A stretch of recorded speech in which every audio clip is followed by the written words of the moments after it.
即係多謝大家啦，今次參加咁嘅 event，咁就係啦，加拿大第5屆嘅牡丹花節，咁阿 Nick 同埋成個團隊都好用心，即係去展示好多好靚嘅牡丹花，亦都好多講咗好多即係牡丹花嘅歷史啊資料俾我哋，咁等我哋成個社區都更加認識多啲，咁多啲人去了解，去睇花或者買花咁一個好緊要，令到成個社區都更加團結起嚟。咁呢個係好有價值嘅。咁咧亦都多人會其實透過呢個平台係connect 好多唔同嘅移民啦，已經 existing 嘅移民或者新移民。咁俾一個平台，我哋更加多交流，亦都分享多啲我哋唔同嘅服務係啦。咁我哋服務其實都好多人都知嘅啦。咁希望有啲人如果唔知咧，我真係想分享多一次，就係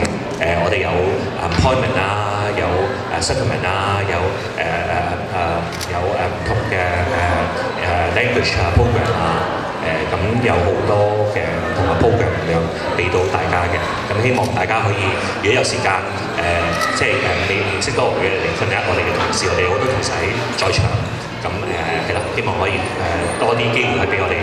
幫助大家去加拿大嘅生活。唔該晒 ，thank you，thank you。Thank you。